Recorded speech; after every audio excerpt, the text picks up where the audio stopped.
You're so pathetic, David. My brother's laugh cracked like ice. He held up her hand, my grandmother's rings glinting on her finger.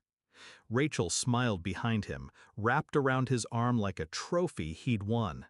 My ex-wife, his future bride. They stood in my old home, the place I restored brick by brick before it was taken in the settlement. He twirled the ring on her finger.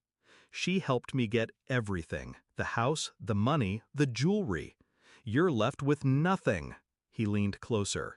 And she says I'm better than you, in every way. I didn't flinch, didn't respond. I simply looked at the floorboard near the fireplace, the one I loosened myself 5 years ago to hide something I never thought I'd need, not until now. Rachel used to call him pathetic, back when she used to wrap herself in my shirts, barefoot in our kitchen, laughing about how desperate Daniel was for approval, for legacy, for anything that made him more than a footnote to me. I believed her. I believed everything she said. When we divorced, she said it was mutual, said she needed to find herself. She didn't mention it was in my brother's bed. She didn't mention she'd already moved into our family's estate, my inheritance. That Daniel was helping her through the heartbreak. The court sided with her. She knew the right words to say, wore the right tears. And when the will was read and our grandmother's diamond rings went missing, I didn't ask questions. I should have.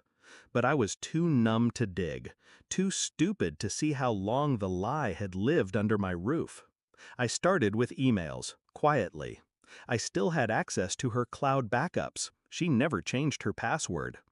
I read every message, every chat, every shared laugh sent while I was in meetings, at funerals, on business trips, building the life she would steal. If he only knew how easy he is to fool. He thinks I'm grieving. Meanwhile, I'm sitting in his mother's chair with your hand between my legs. We'll bleed him slow. I didn't scream, didn't cry. I took screenshots, compiled timelines, matched call logs. Then I called the lawyer who helped set up our grandmother's estate. Turns out she did leave the rings to me, in a private letter, tucked into a sealed envelope.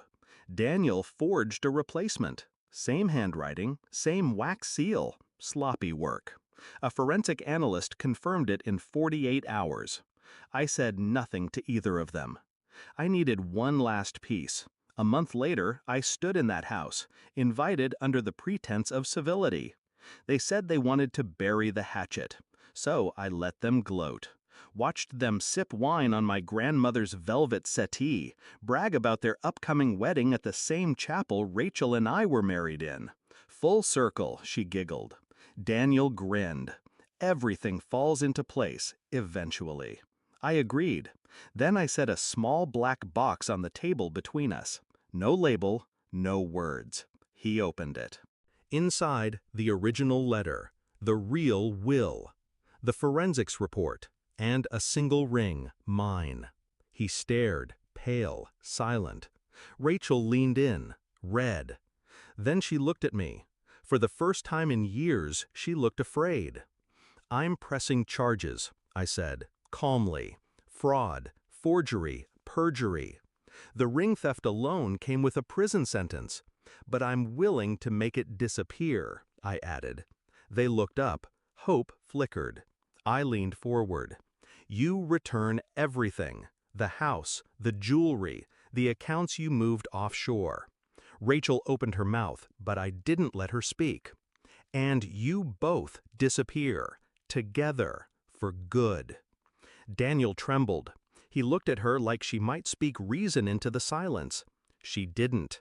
Because she knew. I had every message, every lie, every admission.